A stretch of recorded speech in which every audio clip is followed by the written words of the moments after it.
10 years ago, they called off the search and buried an empty urn with my name. Today, I walked into my sister's vow renewal in Carmel wearing a black suit and a new name. Nobody recognized me until I reached the mic and said, "Eliza Barrett." I watched my father's face turn to stone as the FBI stepped in and handcuffed him mid-ceremony.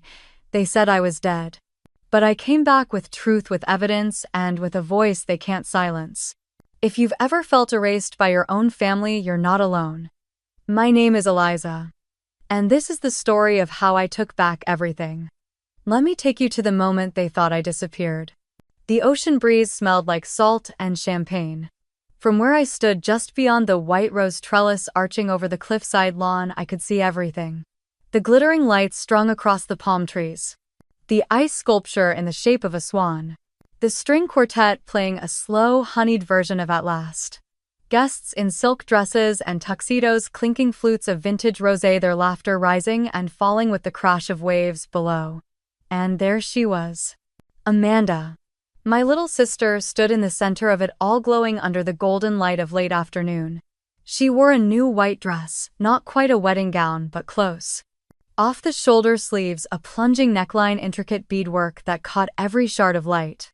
She held a bouquet of white orchids and blue thistle, her signature palette. Always had to make a statement. Her husband Noah stood beside her, tall, polished, exuding that carefully tailored charisma that made him the media's favorite rising star in California politics. 10 years of marriage. 10 years since their first wedding. 10 years since the day I disappeared. The irony was sharp enough to taste. This beautiful coastal estate, this picture-perfect renewal ceremony, all of it paid for by silencing me. The family they built on the grave of a daughter they'd rather forget. I stayed just beyond the stone archway, cloaked in the shadows of blooming bougainvillea. I could smell the vanilla candles lining the aisle, could hear the rustle of designer gowns brushing manicured grass, but no one turned my way. Not yet. To them, I didn't exist. Amanda stepped forward, raising her glass for the first toast. Her voice rang out clear and confident, just like always. She thanked their parents, their friends, the donors who helped Noah's campaign. Her tone dripped with sincerity. The kind that photographs well. I hadn't heard her voice in 10 years, yet it hadn't changed. It still had that bright, polished charm, the kind of voice that made people lean in and believe every word. Her smile was perfect, so were her teeth. So was her life. And somewhere in the back, their mother Vivian dabbed her eyes with a lace handkerchief. Her hair was shorter, now dyed a sleek platinum blonde, her diamonds glinting in the sun. Beside her, Howard stood as stoic as ever in a crisp navy suit, hands clasped in front like he was preparing to deliver a eulogy instead of celebrating a vow renewal. I clenched my fists in the folds of my jacket. They all looked older, yes. But not broken. Not haunted. Certainly not like people who'd faked a daughter's mental breakdown to cover up a scandal that could have ruined everything. My name had been wiped clean from their mouths. From family photos. From the family trust. Eliza Barrett declared missing in July of 2015. Presumed dead. No body ever found. A closed casket ceremony, a headstone by the water with a quote from a poem I never liked. No investigation. No justice. Just silence. Amanda toasted her husband next, her voice softening. She squeezed Noah's hand and he lifted hers to his lips. The crowd cooed. The photographer clicked away. Everyone smiled like they believed in fairy tales. I watched in stillness. Cold stone at my back, warm sun on my face, and a storm building in my chest. Then it happened. A waiter carrying a tray of champagne flutes turned the corner. His eyes scanned the crowd lazily until they landed on me. He froze. Just a second. His steps hesitated, brows furrowed, something flickered in his face. Recognition, confusion, I couldn't be sure. His lips parted slightly like he might say something. I tilted my chin and walked past him, heels quiet against the stone. His gaze followed me, but he said nothing. I didn't look back. The string quartet shifted into a lilting rendition of Can't Help Falling in Love. Amanda threw her head back and laughed at something Noah whispered. I could almost hear her giggle, the same high breathy sound from when we used to share bunk beds and secrets. I remembered the earrings she was wearing. Diamond studs. They were supposed to be my graduation gift from Stanford. I had picked them out myself months before the ceremony. But after everything happened, they were reassigned to Amanda as a bridal gift. Because dead girls don't need jewelry. The guests began to settle. The MC stepped forward with a practiced smile, gesturing for everyone to take their seats for the vows. The chairs were whitewood wrapped with silk ribbons. Even from here, I could see my name wasn't on any of them. I took a slow breath, letting the salty air fill my lungs. The Pacific stretched endlessly behind the altar, glittering like it had secrets of its own. I had once thought about disappearing into that ocean. Once. But I didn't. Instead, I became someone they'd never expect to return. No one noticed the woman standing in the shadows. Not the bridesmaids sipping cocktails, not the guests laughing in circles, not even the people who once swore they loved me. The only eyes that had really seen me were the waiters. And even he wasn't sure. Good. Let them doubt. Let them wonder. Amanda and Noah stepped forward. The officiant welcomed everyone with a warm smile and asked them to open their hearts to the vows about to be renewed. Someone sniffled. A phone camera flashed. And still, I waited. 10 years had passed. I had waited this long. A few more minutes wouldn't kill me. But they might kill someone else. I stepped further into the shade and adjusted the strap of my bag. Inside, neatly packed, were documents. Photos. Records. A flash drive. Truths no one here was prepared for. They thought today was about love, about endurance, about happily ever after. But it wasn't. Today was about to become the day the Barrett family stopped pretending. And I had waited long enough. I still remember the smell of eucalyptus and hospital-grade disinfectant. It was June of 2015, and I was walking down the east corridor of the psychiatry wing at Santa Clara Medical, clutching a folder of research notes for my senior thesis. I had planned to surprise my dad with a quick lunch. He'd been practicing there for over 15 years, revered by colleagues, adored by patients. To the world, Dr. Howard Barrett was the gold standard of compassionate care. To me, he was just Dad. Until that day. The door to his private consultation suite was ajar. I knocked lightly, but no one answered. Curious, I pushed it open. What I saw didn't make sense at first. My dad sat on the couch, his shirt sleeves rolled up, tie loosened. Beside him was a woman no older than 30, legs curled under her, one hand on his chest. Her voice was low, laughing softly. His hand rested on her knee. I froze. He saw me before she did. His eyes locked onto mine, and for a moment everything stopped. Then he stood fast, like he could physically block what I'd seen. Eliza, he said too quickly, you shouldn't be here. I just stared at him. The woman turned, surprised, her smile slipping into something uncertain.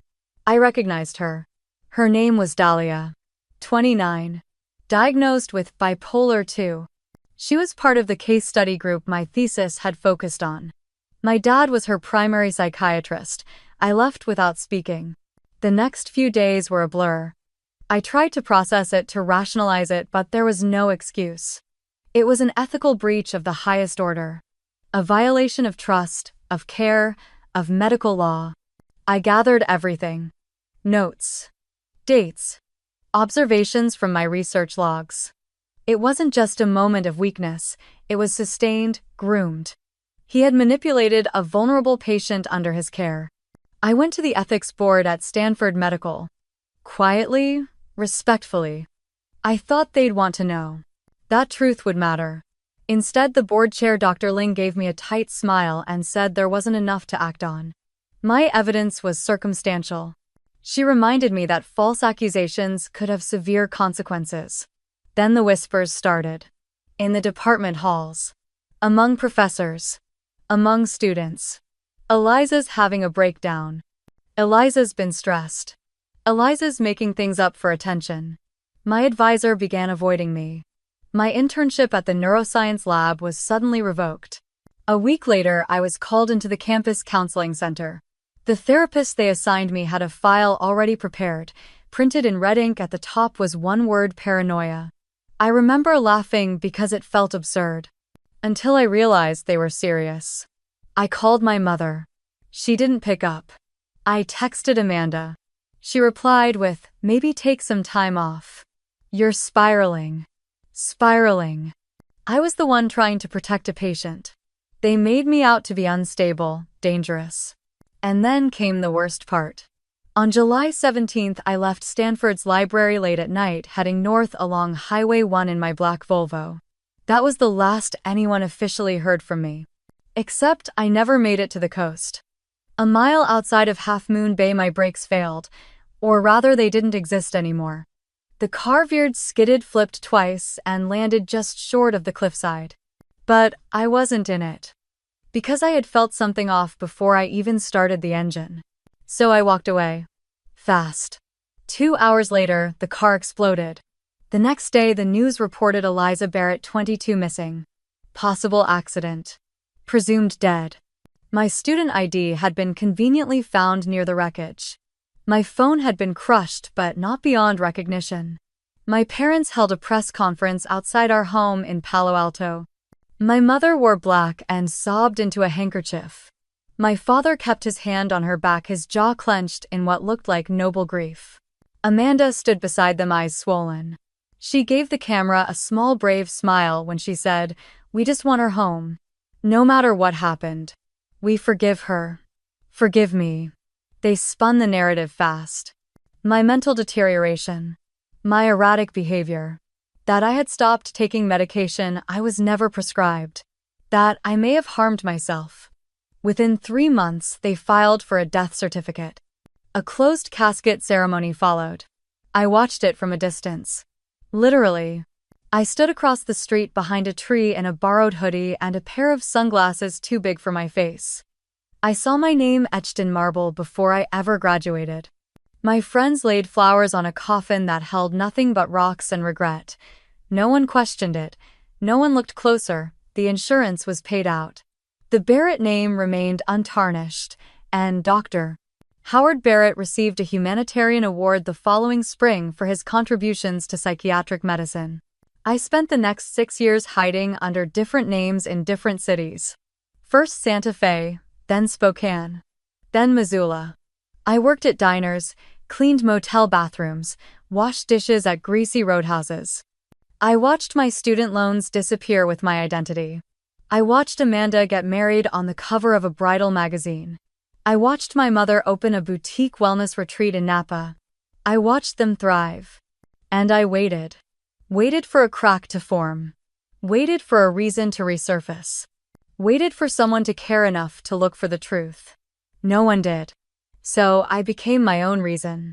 When I turned 28, I returned to California quietly. I started working at a legal records firm under a new name. I learned everything I could about estate law, about malpractice suits, about power of attorney. I built a file. A thick, ugly, irrefutable file. And when the time was right, I reached out to someone who could use it well. Now standing in the shadows of this vow renewal, watching them toast a perfect 10-year marriage, I knew one thing for certain. They thought they buried me. But I was the one holding the shovel now. The diner smelled like burnt coffee and overcooked bacon. That was where I landed when I crossed the California state line into Nevada, dragging a duffel bag with everything I owned and a name that didn't belong to me. Claire Monroe. Age 23. No social security record past age 18. No family, no past. The manager at Lucky's Diner didn't ask questions. He handed me an apron and said, "You smile, you pour coffee, and you don't mouth off to truckers." I said I could do that. At night, I crashed on a cot in the back of a closed-down beauty salon 2 blocks away. The owner, a widow named Marcia, let me stay in exchange for sweeping hair and fixing leaky sinks. My fingers bled more than once, trying to learn how to fix things. I didn't complain. The ache of being invisible started to dull. It became routine, 1 cup of coffee at a time, 1 empty stare at a time. Until Anita Torres walked in. She came in on a Tuesday morning wearing a red scarf and humming Billie Holiday. She sat at booth 5 and ordered black coffee and toast, nothing else. Her eyes were sharp, not judging, just watching. I brought her coffee and tried not to flinch when she said, "You're too smart for this place." I smiled but didn't answer. Next time she came in, she brought a newspaper. Slid it across the table when I topped off her cup. Page 7 had an article about Stanford's recent law school graduates. She tapped one name. "That ever cross your mind?" she asked. "Law school," I almost laughed. Instead, I cleared her plate. Third time she waited until I was off shift. She handed me a bag of fresh bagels and told me to walk with her. We sat on a bench outside the post office. "I used to practice law in Phoenix," she said. Corporate side. Retired early. Burnout, divorce, cancer scare. Pick one. She glanced sideways. "You're not just hiding, you're waiting. And you won't last long unless you do something that makes you feel real again." I didn't speak for a long time. Then I asked her hypothetically how someone might pursue a law degree without a legal identity. She didn't blink. Just said, "You're not the first ghost I've met, Claire." The next few months were filled with paper trails and false starts. Anita had a friend who worked at a local community college. They let me audit some classes under my alias. Philosophy. Intro to Constitutional Law. Ethics. Ethics was bitterly ironic. But the fire in my chest, the one that had burned quietly for so long, flickered back to life. Anita pushed me hard. Every paper came back covered in red ink. She made me rewrite arguments 3 times until they had backbone. She didn't care about my past, she cared about my mind. I rented a room above a hardware store. Bought a second-hand laptop. Took the LSAT using a loophole through a small online testing center in Reno. Scored in the top 5%. Anita said she was proud. I almost cried. By 25, I had earned admission to Desert Valley School of Law. It wasn't Harvard or Yale, but it had a tough criminal justice program and access to real courtrooms. I used my tuition grant to take classes and worked nights filing case records at the county clerk's office. And slowly, quietly, I started building my file. I found out that Dr. Howard Barrett had hired a private attorney named Raymond Porter to file my death certificate. The same Raymond Porter who handled all of our family's estate matters. The same one who notarized the sale of my college fund into a trust for Amanda's new condo. I requested public records under my alias. At first, it was just out of curiosity. Then it became routine. Patterns emerged, dates that didn't align, signatures that looked copied and pasted. A notary stamp that had been suspended months before my death certificate was filed. It wasn't just my father who covered it up. Porter had helped, legally, professionally, willingly. I created a timeline. Labeled every action with a date and consequence. On the wall of my studio apartment, it looked like a murder board. But it was really just the truth laid bare. My father had broken medical law. Porter had falsified legal documents, and the entire Barrett family had benefited from my absence. Still, I wasn't planning revenge. I wanted something bigger. I wanted exposure. I started writing a motion draft during my second year. Not to file. Just to practice. I outlined a civil suit for wrongful death declaration, misuse of trust funds, and legal malpractice. Anita reviewed it with a single raised eyebrow and muttered, "You could ruin lives with this." I said nothing. Because the part she didn't know was that I wasn't just preparing documents, I was also watching. Amanda's husband Noah had announced his candidacy for state senate that spring. Their social media pages were curated and polished. I watched interviews. I took screenshots. I noted every mention of family values and honesty. My mother had rebranded herself as a lifestyle coach. She hosted webinars about overcoming grief. I watched clips of her saying how losing her firstborn had taught her to treasure the present. I wrote down every lie. I wasn't reckless, I was patient. Anita once said the law moves slow because justice takes time. But I had already waited too long to be anyone's cautionary tale. By the time I graduated, I had an unofficial record of everything they had ever done to erase me. And when I walked across that small stage wearing a plain black robe with no family in the crowd, I didn't feel sadness. I felt focus. That summer, Anita hugged me outside the courthouse steps and said, Now a counselor, I looked out toward the city skyline, heat rising off the pavement. Now I said I go home. The apartment I rented in Ridgefield sat 3 blocks from a laundromat and 2 from a church where no one asked questions. I signed the lease under the name Claire Monroe, still careful, still watching. But the town hadn't changed much. The same cracked sidewalks, the same quiet streets, the same florist on Maple Avenue with hand-painted signs in the window. Amanda's wedding was a week away. It felt surreal being this close again. Like time had folded in on itself, compressing a decade of grief into a single breath. I walked past our old neighborhood twice, but never turned onto the street. Not yet. I wasn't ready. Instead, I unpacked. I laid out the letters. They were all still with me. Over 100 envelopes, none of them stamped. Some written on diner napkins, some on lined notebook paper, some typed in the dead of night while tears blurred the screen. All addressed to Amanda. None ever mailed. I used to think if I just said the right thing, if I found the perfect combination of words, she'd understand. She'd know I hadn't left her. That I hadn't wanted to vanish. That I had begged to stay. Dear Amanda, I miss you more than I can explain. Dear Amanda, remember the mint lip gloss you stole from my drawer when you were 13? I never told Mom. Dear Amanda, you were my best friend. You always were. The letters were everything I couldn't scream into the void. They kept me tethered even when I didn't know if she hated me or thought I was dead. And for a long time, I believed she was innocent. That changed the day I saw the press release announcing her engagement to Noah Lennox. The same Noah who had dated me for 2 years in college. The same Noah who had once told me I was the only person who ever made him feel seen. Now he was the golden boy marrying into the family that had erased me. That day I stopped writing. But I never threw the letters away. 2 days before the ceremony, I visited the cemetery. Ridgefield Memorial Gardens was cold and too polished, with manufactured stones and fountains that made grief feel sterile. I found it. The plaque. Eliza Jane Barrett, 1993. 2015, beloved daughter and sister. She walked with light. It took everything in me not to rip the bronze off the stone. I stood there staring until my knees gave out. I sat on the damp grass and pulled a folded letter from my pocket. The last one I ever wrote. My hands trembled as I held it. You don't know what they did. You don't know what they took from me.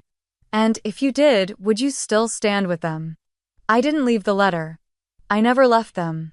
I kept them all. The groundskeeper passed by and paused. He looked at me for a long moment, then said quietly, "You her sister?" I froze. He didn't wait for a reply. Just reached into his back pocket and handed me something wrapped in plastic. A small weathered envelope, edges curled from time. It had my name. Not Claire. Eliza. Found this in the urn years ago. Parents came back for the ashes, told me to toss the note. I didn't. My throat closed. My fingers shook as I unwrapped it. The handwriting was unmistakable. Amanda. Eliza, I don't believe you're gone. I feel you everywhere. In the wind. In the way the sun hits my window.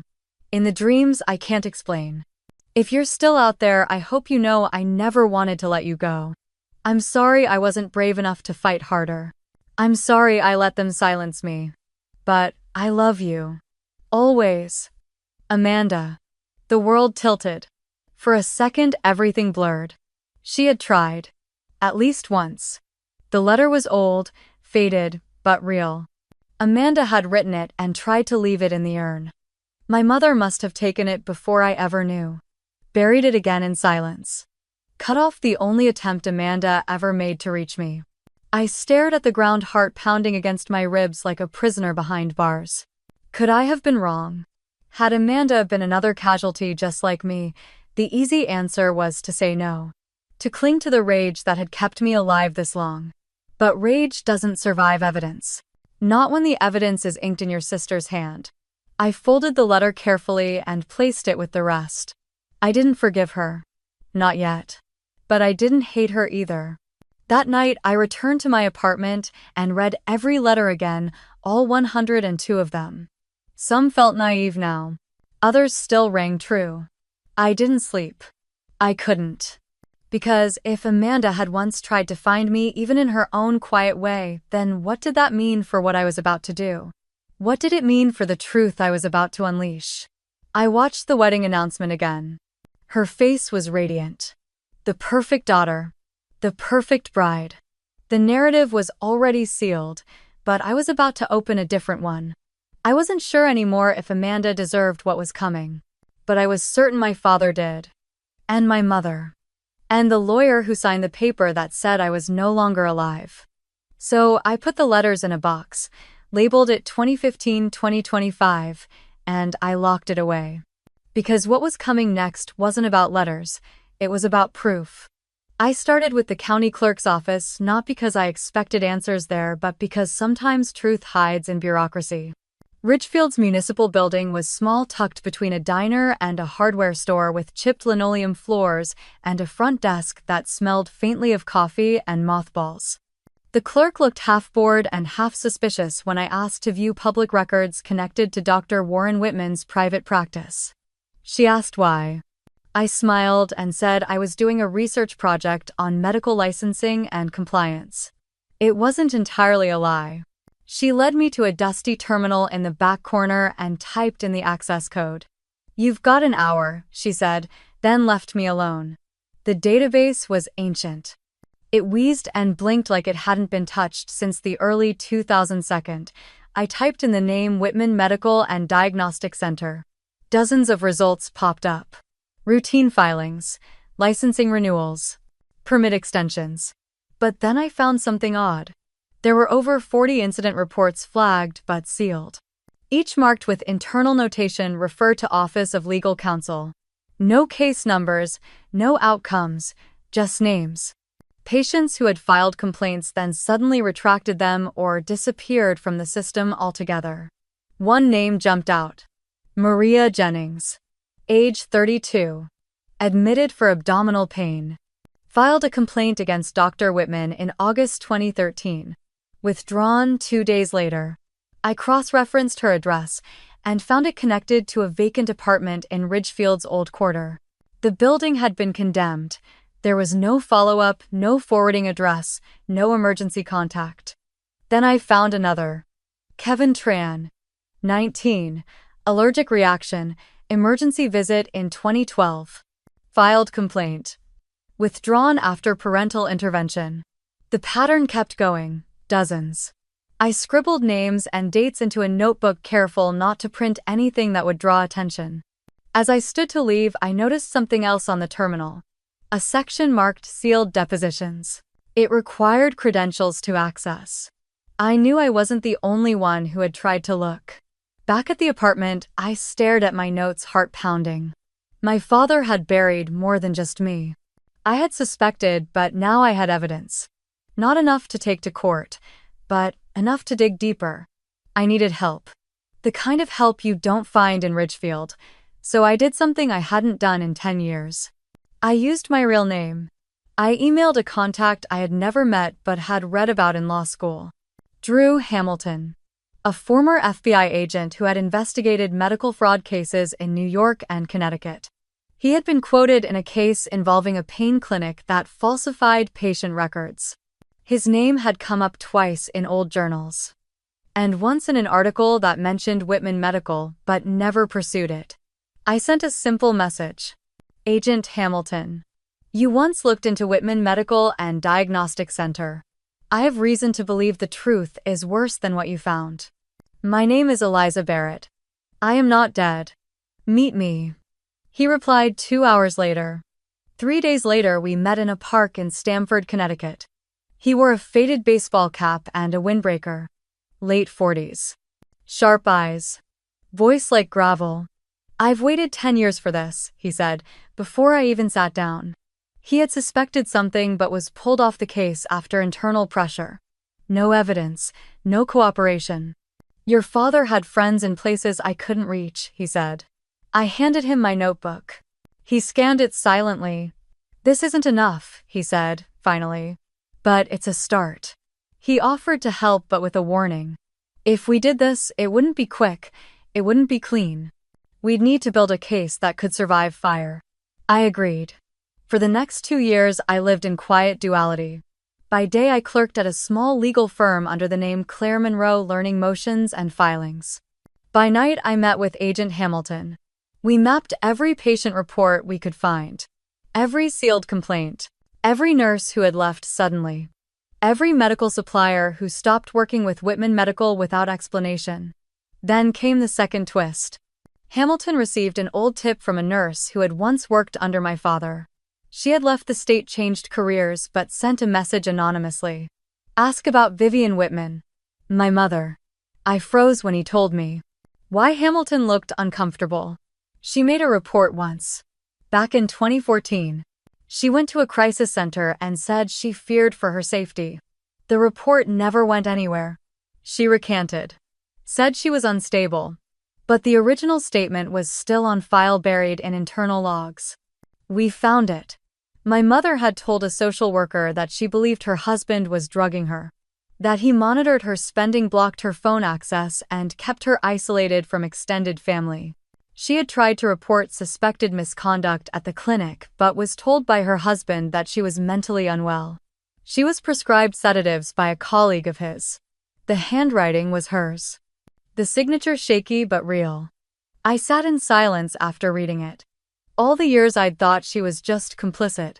Cold. A silent partner. But now I wasn't sure. Had she tried? Had she been trapped just like me? That night, I didn't sleep. I opened every letter Amanda had ever written me. Just one. But it felt heavier now. Like there were words behind the words. My family wasn't just guilty. They were broken. It didn't change what I had to do, but it made it harder to breathe. Hamilton and I kept going. We followed the money, traced the shell companies that handled billing for the clinic, tracked down patients who had relocated or changed names. A few talked, most didn't. But we were getting closer. We weren't chasing vengeance anymore, we were chasing proof. Proof no one could deny. Not even them. I called the facility using a disposable phone, gave a false name, and asked if I could visit Vivian Whitman during visitor hours. They said yes, as long as I provided ID and signed the logbook. I thanked them, hung up, and stared at the wall for a long time. She had suffered a minor stroke 6 months ago. That much I knew from Hamilton's background check. My father had moved her into a long-term care center outside New Haven shortly after, citing her need for constant medical supervision. I doubted that was the full reason. He wanted her quiet, contained, somewhere no one would ask questions if she forgot her own name or failed to speak, but I had to see for myself. I wore a beige coat, pulled my hair back into a low ponytail, and left my real name buried in my back pocket. At the front desk, I wrote Claire Monroe, handed over a fake ID that matched, and smiled politely. The nurse barely glanced at me before buzzing open the security door. Room 214. The hallway smelled like lemon cleaner and boiled peas. Wheelchairs lined the walls, patients shuffled past with walkers' eyes vacant or wary. I hadn't stepped foot in a place like this since college. And never as someone pretending to be no one. When I reached the door, I hesitated. My hand hovered above the knob, then finally turned it. She sat in a chair by the window, back straight, hands folded in her lap. Her hair was silver, now pulled into a neat bun. She wore a navy cardigan I remembered from years ago, and her shoes were the same sensible flats she used to wear to PTA meetings. For a moment, I thought she might not recognize me. Then she looked up. Her eyes sharpened like a camera coming into focus. Eliza. Her voice was low. Not surprised. Not frightened. Just certain. I closed the door behind me. Saturday down across from her. I didn't speak. She reached for my hand, and for a second I let her hold it.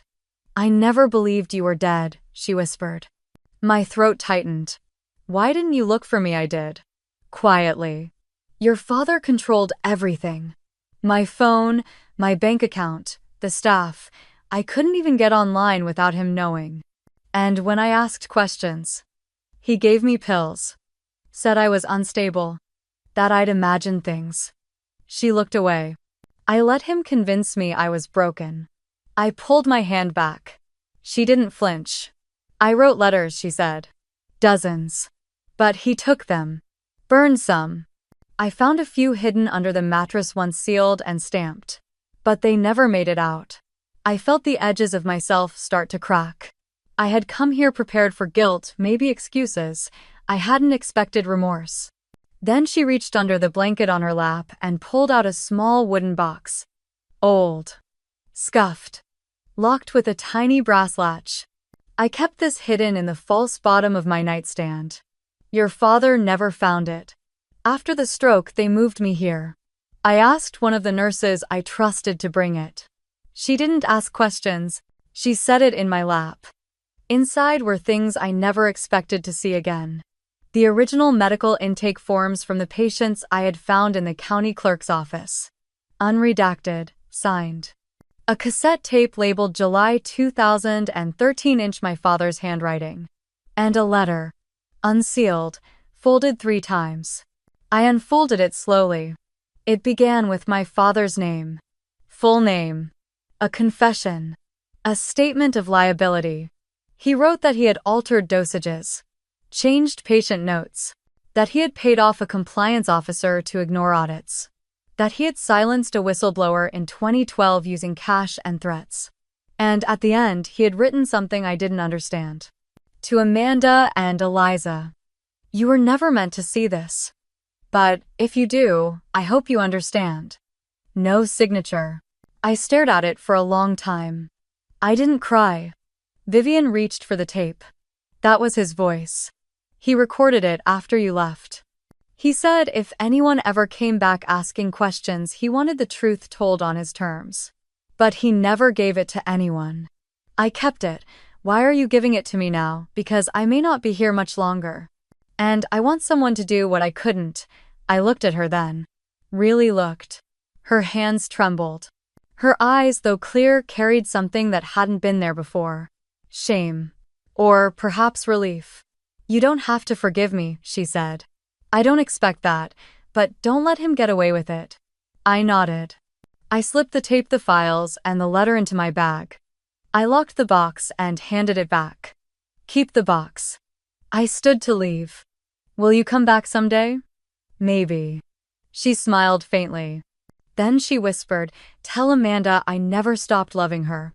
I paused at the door. Then walked out without a word. In the parking lot, I called Hamilton from the burner phone. We have it, I said. Enough to reopen the case. He exhaled sharply. Good, that's good. What changed? I looked back at the window on the 2nd floor. She was still sitting there. I'm not going back alone, I said. He didn't ask what I meant, neither did I. I had spent nearly a decade building a life in the shadows, and now I was preparing to walk straight into the light. Not as a ghost. Not as a rumor. As myself.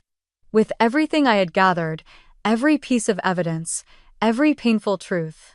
The vow renewal would be held at a private estate in Montecito, a sprawling vineyard-turned-event space complete with string lights, stone arches, and a guest list packed with the who's who of California politics. Amanda wanted it that way. Or maybe Vivian did. Either way, it was a showcase. A spectacle. Perfect for what we had planned. Agent Drew Hamilton met me at a motel just outside Santa Barbara. He wore plain clothes and a sun-faded baseball cap, but nothing could disguise the sharp focus in his eyes. He set the briefcase on the table between us, flipping it open to reveal printed dossiers, a folded press itinerary, and a burner phone. Press passes had already been arranged.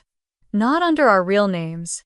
Under the name of a boutique law firm in San Francisco specializing in health compliance and malpractice cases. A firm that did not technically exist but had enough of a digital footprint to fool a few eager interns doing background checks. The plan was simple, at least on paper. I would attend as Clara Monroe, legal counsel representing a coalition of malpractice survivors invited to deliver a brief statement at the post-ceremony cocktail hour. The request had gone through Noah's campaign team, couched in vague promises of collaboration and public relations benefits. Noah agreed without hesitation. Of course he did. His re-election strategy hinged on the image of a clean-slate healthcare reformer. A progressive rising star.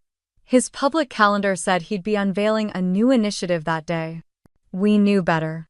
It wasn't just the hypocrisy that burned, it was the history. Noah Whitford had been a final-year med student interning under my father during the summer of 2014. Back then, he was quiet, eager to please, always nodding, always taking notes. He was also the first one to file an internal report about a patient's death at the clinic, a young woman with a history of psychiatric care who was given a dangerous combination of medications. The report disappeared. Noah said nothing further. And 6 months later, he was offered a letter of recommendation glowing enough to win him a residency at one of the most competitive hospitals on the West Coast. He built his entire reputation on that foundation. A career launched on silence. Now he was married to my sister, running for Congress, delivering speeches about ethics and mental health access. I wondered if he even remembered the girl's name. Her mother had left voicemails. I'd heard them. Long pleading messages to Dr. Barrett's office asking for someone to explain. No one ever called back. I had every file now. The emails, the case notes, the time-stamped security footage showing Noah in the office that day standing in the hallway while my father altered the medication records. The footage had been flagged but never reviewed until Drew found it. Back at the motel, Drew closed the briefcase. "You sure you're ready for this?" he asked. I looked him straight in the eye. "She deserves to know. Amanda. And the public does too. They've been lied to long enough." He nodded. There was a moment of silence between us, heavy but calm. "You're not just confronting them, Eliza. You're resetting history. Don't underestimate how messy that can get." I didn't reply. I didn't have to. I'd already spent years drowning in the mess. I wasn't afraid of the tide anymore. That night, I sat in my car and pulled out the stack of letters I'd never mailed. Pages of ink-stained hope addressed to Amanda. I had rewritten some of them over the years, unsure if I still believed the words. Others I left exactly as they were, raw, trembling, filled with a kind of grief only sisters understand. I picked one. The one I'd written the week after my funeral. "Dear Amanda, I wonder if you felt it. If you sensed that the story they told about me didn't quite fit. I wonder if you lit a candle because you believed, or because you were told to. I still remember your laugh echoing through the hallway when we were kids. It never belonged to silence. I forgive you. Even if you never ask me to. Even if you think I'm gone. Love, Eliza." I folded it again, my hands trembling. The next morning I met Drew near the estate. He handed me a press badge, a slim folder with talking points, and a tiny microphone embedded in what looked like a brooch. The estate gates opened at exactly noon. Cars rolled in like clockwork. Women in silk gowns and pastel hats, men in tailored suits laughing too loud. Cameramen, reporters, campaign volunteers. The air smelled of jasmine and ambition. I stepped through the archway into the courtyard, heels clicking against polished stone. No one looked twice. No one questioned why my face seemed familiar. Amanda stood under the arbor, in a pale blue dress, one hand wrapped around Noah's arm. She looked thinner than I remembered. Not in a sickly way. In a nervous, stretched, too thin kind of way. She smiled for the cameras, but it didn't reach her eyes. Vivian was there too, regal as ever in a champagne-colored ensemble and matching gloves. She scanned the crowd with practiced poise, stopping only briefly when her eyes brushed mine. Her lips didn't move, but her gaze lingered, just long enough to make me wonder if she knew. The ceremony began. Vows were exchanged. Applause erupted. A string quartet played something soft and forgettable. And then came the announcement. "We'd like to invite Clara Monroe, legal counsel representing the Malpractice Survivors Coalition, to share a few words about the future of health policy reform in this state." That was my cue.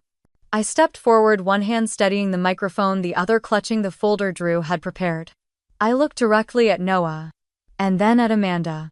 The silence before I spoke was the longest breath I'd taken in 10 years, and I wasn't alone anymore. The air outside the event hall in downtown Ridgefield carried a strange stillness.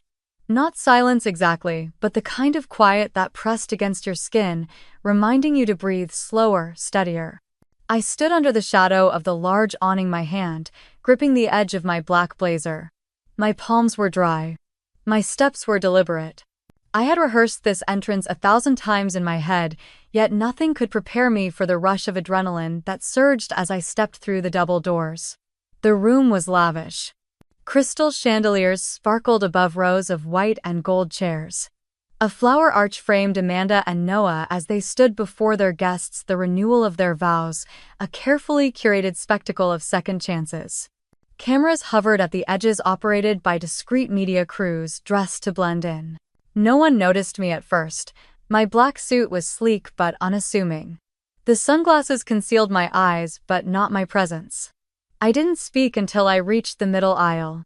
I stopped, removed my glasses, and said calmly, clearly, "Eliza Barrett." It was like a detonator had been pressed. A woman gasped. One of Amanda's bridesmaids stumbled backward, clutching her pearls. Amanda herself looked like she'd been struck by lightning. Her lips parted, but no sound emerged. Her bouquet slipped from her hands and thudded against the hardwood floor. Noah's jaw tightened.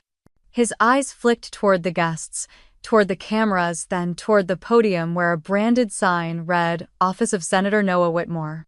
My father, seated in the front row beside his polished legal team, went rigid. The color drained from his face. For a moment he seemed too stunned to breathe. I continued walking, each step slow and steady, until I reached the platform. I turned to face the crowd, all their eyes fixed on me. Some squinted confused, others began whispering. And yet not a single phone was lifted. Not a single person dared interrupt. I pulled a folder from the inside pocket of my blazer. "These," I said, "are medical records from Brighton Hills Medical Center between the years of 2012 and 2014. They include patient files previously reported as lost, falsified, or misclassified. Among them is the chart of Maria Solano, whose cause of death was listed as cardiac arrest due to pre-existing conditions." I paused, then raised my eyes. That was a lie. A ripple moved through the room like a silent wave. I could see someone near the back recording now. I welcomed it. Maria Solano died on the table during a procedure performed by Dr. Howard Barrett. My father. The supervising intern at the time was Noah Whitmore. Noah's face turned ashen. He took a step back, bumping into the edge of the stage. I turned slightly toward the officiant, who had taken a cautious step to the side, then faced the crowd again. "I have with me a signed confession. Notarized. Dated. Handwritten. It was never meant to surface, but it exists. And it proves a deliberate effort to conceal medical negligence, falsify death records, and intimidate a whistleblower who didn't survive long enough to testify." I held up another envelope. "And this," I added, "is the whistleblower's internal complaint. Submitted to Attorney Robert Porter's office. Sealed, ignored, and erased from the firm's records." I looked at the front row. "Mr. Porter, I believe you recognize your own handwriting." The old man didn't move at first. Then his fingers trembled visibly and a bead of sweat rolled down the side of his temple. His mouth opened, but no words came. My father leaned over and whispered something to him, and Porter shook his head slowly, as if the weight of it all had finally broken his neck from the inside. I stepped aside as a figure emerged from the back. Agent Drew Hamilton. His FBI badge visible now. Behind him came two more agents and two uniformed officers from Ridgefield PD. The room was frozen. Drew's voice cut through the air like a cold blade. "Dr.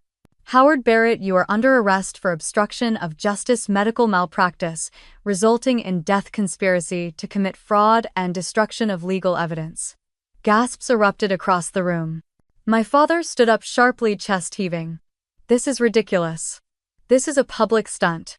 "She's not. She's your daughter," Agent Hamilton said evenly, interrupting him. "And we have confirmation of identity via DNA and living witness."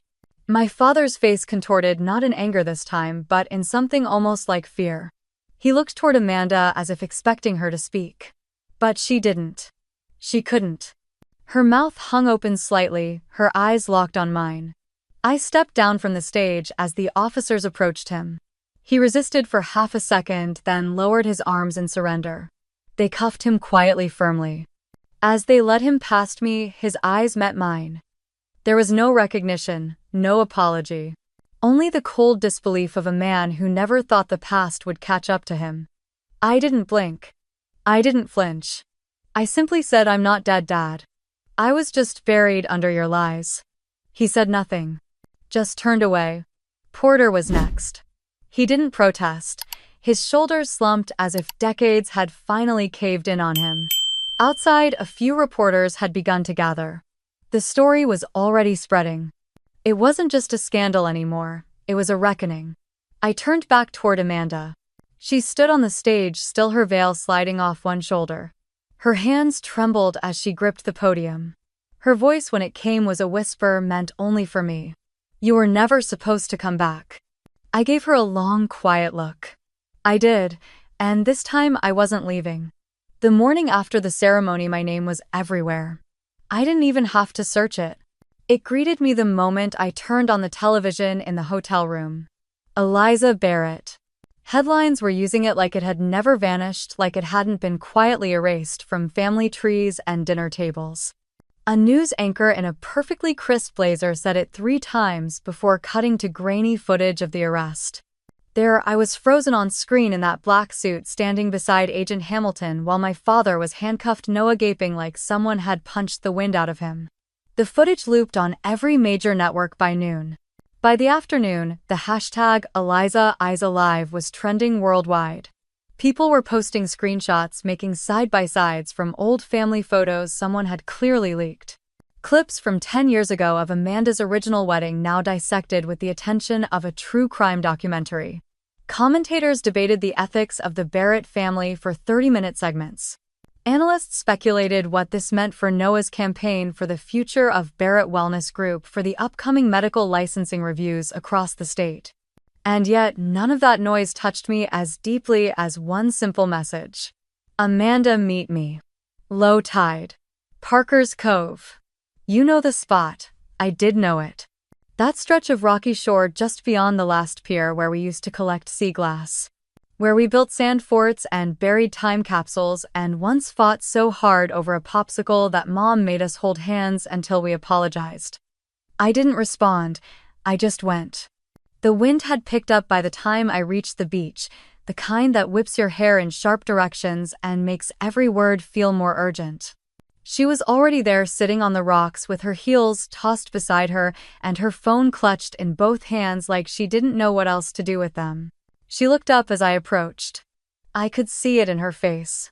The confusion, the grief, the anger, but also the exhaustion. Not the kind from lack of sleep, but from the weight of carrying a lie too long. "You're really here," she said, standing slowly. I stayed a few feet back. "I am. You let me think you were dead. You helped them write the eulogy, Amanda." She winced like I'd slapped her. "I didn't write it. Dad had a staffer do it. I read it because they told me I had to. You were 24. Not a child." She dropped her gaze, shoulders curling forward. I was scared. Of him, of what it meant if I wasn't. The wind blew harder, spraying a little mist up from the tide.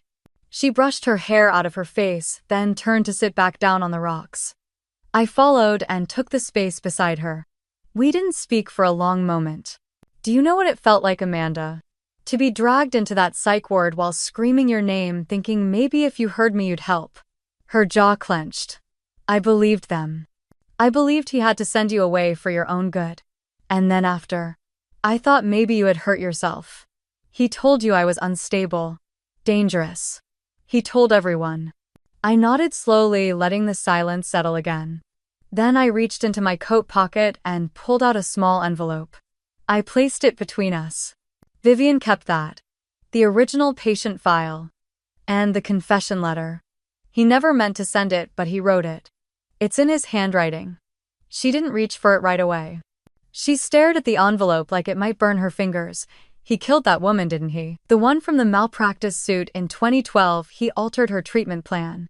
When it went wrong, he blamed a nurse and buried the paperwork. And Noah, he interned that summer. Signed off on it. He knew. You think this vow renewal was about love? It was about positioning. About making him look unshakable before the next primary. Amanda nodded slowly. Her voice cracked. I was going to be First Lady of the state. That's what he kept saying, like it was some prize, like it was worth anything. Is that what you wanted? I wanted to matter, Eliza. I wanted to be seen. So did I. She finally picked up the envelope. Her hands trembled. I don't know how to fix this. You don't. You just stop protecting it. We sat there as the tide rolled closer. The wind quieter now. Amanda sniffed, wiped her face, then turned to me again. I'm dropping out of Noah's campaign. I've already spoken to the PR team. Told them I need a break from public life. That's a start. Also, Mom had more. Documents. Letters. She gave me a box months ago and told me not to open it unless something happened to Dad. I think she always knew this day might come. Will you give it to me? Amanda hesitated for a breath, then nodded. Yes. It's yours. It always should have been. We stood together. She didn't ask me for forgiveness, and I didn't offer it. That wasn't what this was. Before I turned to leave, she asked one last thing. Why didn't you run? Because the truth isn't something to escape, it's something to walk through. Even if it breaks everything open. And then I walked away toward the road, toward the next step, toward a life no longer hidden in shadow. The kind of life where names don't vanish. Where stories are not stolen, where truth gets to live. By the following morning, I was no longer just a name trending online. I was on the front page of nearly every major news outlet. Eliza Barrett. Alive. Present. And central to a case that had begun to unravel faster than anyone predicted, the FBI wasted no time. Within 48 hours, they reopened multiple cases previously marked as inconclusive or quietly settled, all tied to the private medical network run by my father and his associates. Names I remembered from files tucked away in the boxes my mother had hidden now surfaced in subpoenas and depositions. Dr. Alan Harris. Dr. Susan Bell. Two more physicians who had signed off on suspicious death certificates or discharged patients without follow-up.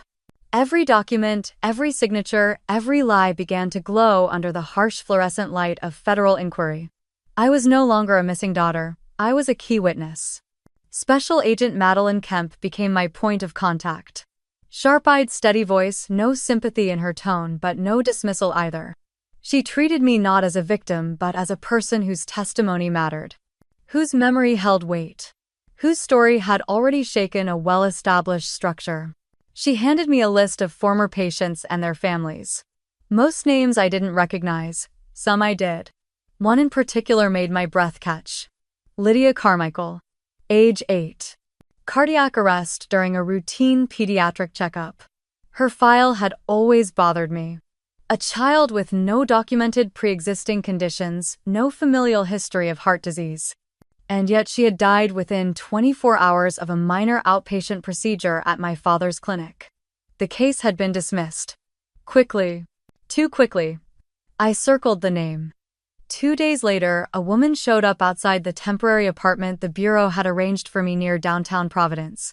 Her coat was soaked from the rain, and she clutched an old photo in one hand like it was the only thing tethering her to the ground. Her eyes met mine, and she didn't speak for a full 10 seconds. You're her, she finally said. Eliza Barrett. I nodded. The air between us thickened. My name's Dana Carmichael. Lydia was my daughter. I invited her in. She didn't sit right away, just stood there, shoulders trembling, until I brought her a towel and poured her some water. I thought I'd never get to say this, she whispered. But thank you. I didn't know what to say. I had never spoken to her back then. I had only read her daughter's file and felt the ache of something wrong I couldn't yet name. She must have sensed my confusion. You didn't just disappear, she said. You did something. Whatever you dug up. They're finally talking about my daughter like she mattered. For the first time in 8 years. Her fingers curled around the photo she still held. It was Lydia at age 6 in a purple tutu, missing her front teeth but smiling like the world had just told her a secret. My throat closed. Dana didn't stay long. She left the photo on the table and said she'd let the lawyers do the rest. She didn't want to be on television. She didn't care about airtime, she just wanted to say thank you. Later that evening, I got an email from a private address I didn't recognize. The subject line was simple course invitation, fall term. I clicked it. Dear Miss Barrett, we at Fairfield College of Law are preparing a fall curriculum update and are creating a guest-led seminar titled Ethics in Law and Medicine. Your story, your voice, and your insight are profoundly valuable. We would be honored to have you join us as a visiting lecturer should your schedule allow. The students would benefit deeply from hearing about not only your experience but the ethical framework you fought to uphold. Please let us know if this is something you'd be willing to explore. Warm regards, Dr. Leanne Westbrook, Dean of Curriculum Affairs. I reread it twice. Then a third time. I hadn't thought about teaching. I hadn't thought about law school in years, except as something I had nearly finished, something that felt like a different life altogether. But the idea lingered like warmth in a cold room. Not just because of the prestige, because of what it meant. Sharing, not hiding. Using the story not as a wound but as a mirror. So others could look in and ask the right questions before it was too late. I didn't reply that night. The next morning, another knock on the door came. This time it was Agent Kemp, and she didn't smile. You're going to be called to testify, she said. Likely next month. Preliminary hearings are starting for Barrett and Porter. And some of the sealed settlements might be overturned depending on what else we find. She placed a folder on the table thicker than before. What's this? I asked. Timeline. Charges. And media strategy.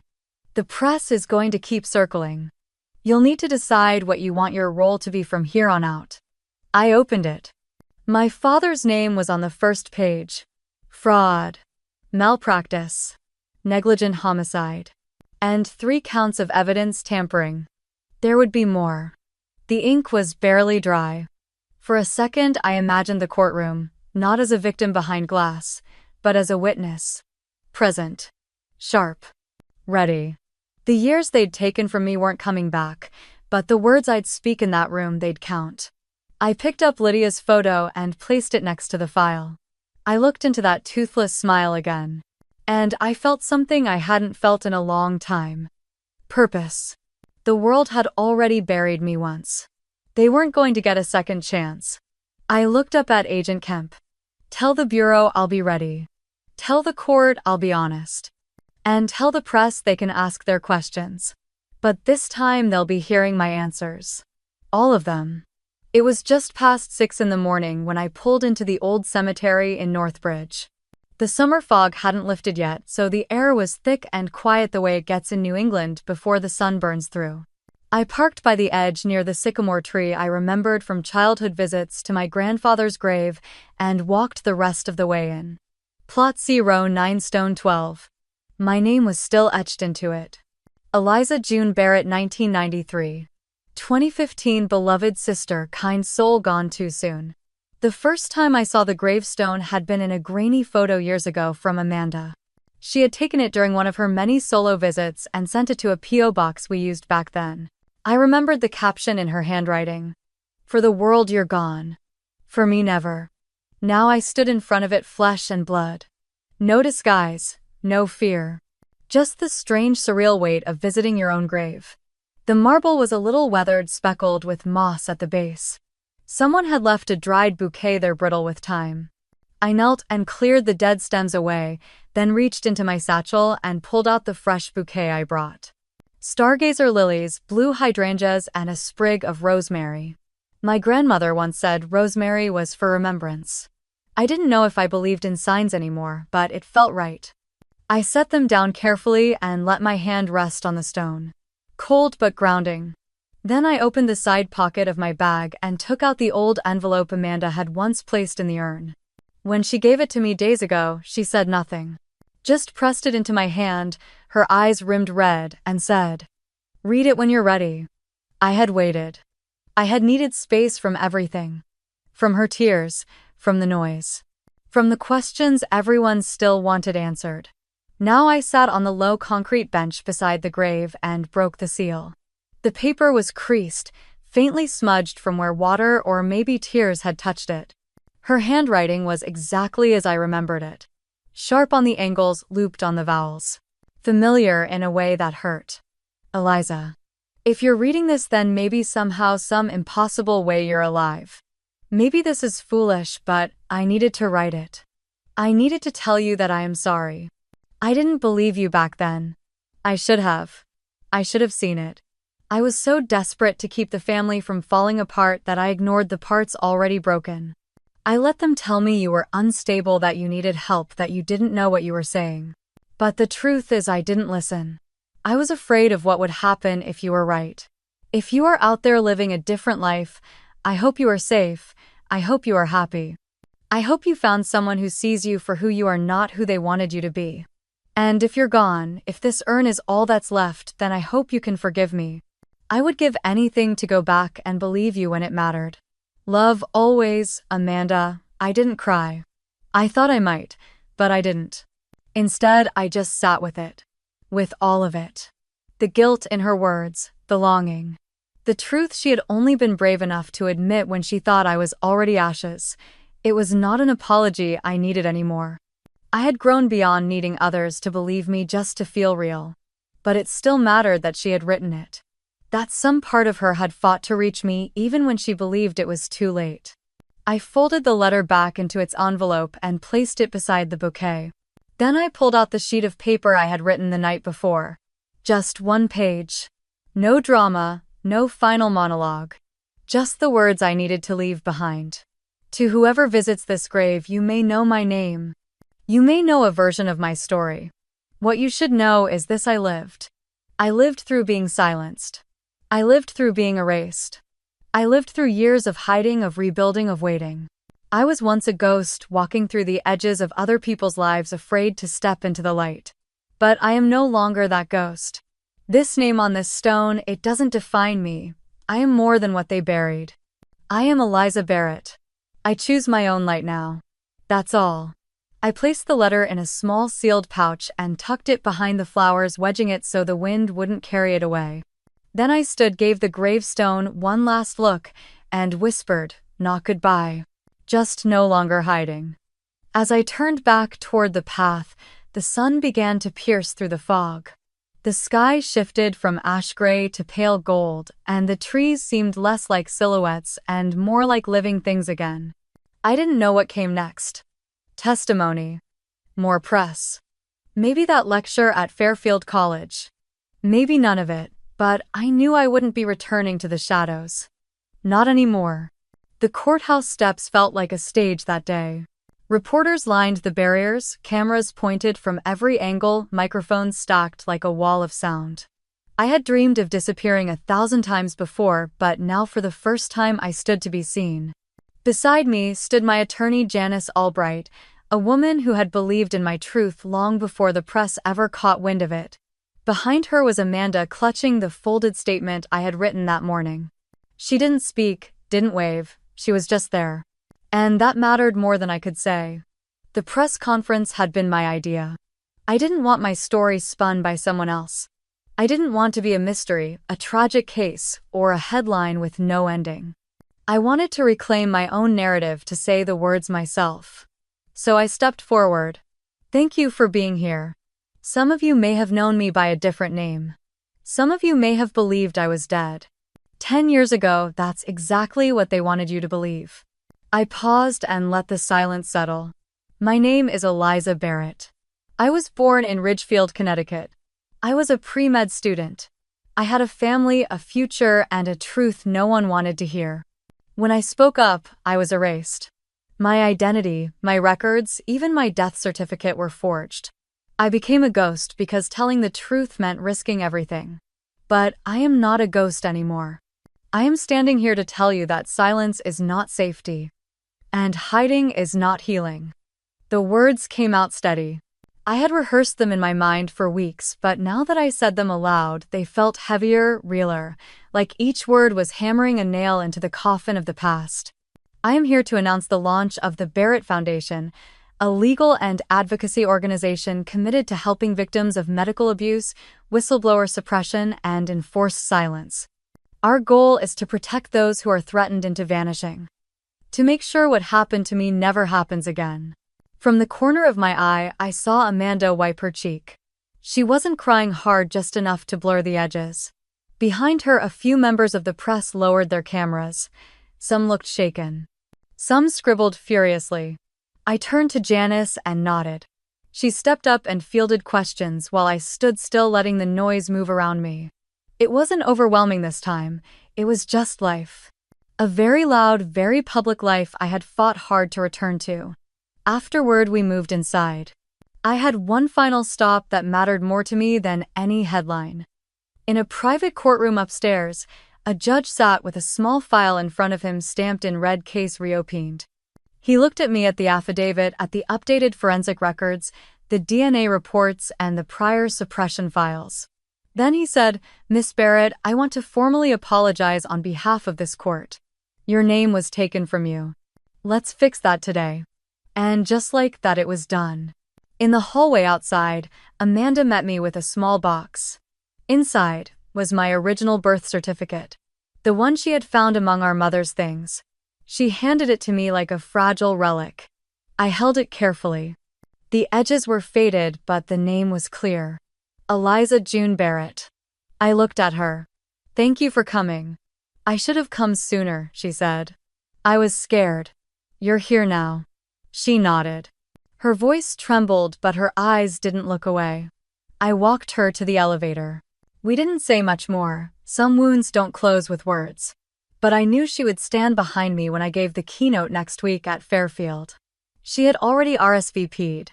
That night, back in the apartment I now called home, I lit one candle and opened the window. The breeze from the harbor carried in the scent of salt and summer rain. I sat at my desk and wrote the speech I would deliver to a lecture hall full of law students. The title was simple: Ethics in Silence. But the first line wasn't from a textbook, it was mine. 10 years ago, they thought I was dead. Today, I live so they never forget. I closed my laptop and let the silence wrap around me like something familiar but not frightening. I had learned how to sit with it. Not as a prisoner, but as a witness to my own life. If you've ever been made to feel invisible, if they called you a ghost before you had a chance to speak, if your story was written by someone else before you got the pen, remember this. You're still here. And if you ever felt like you disappeared from your own life, tell that story. Loud or quiet. In courtrooms or classrooms or whispered phone calls at midnight. Tell it. Don't let anyone write your ending for you.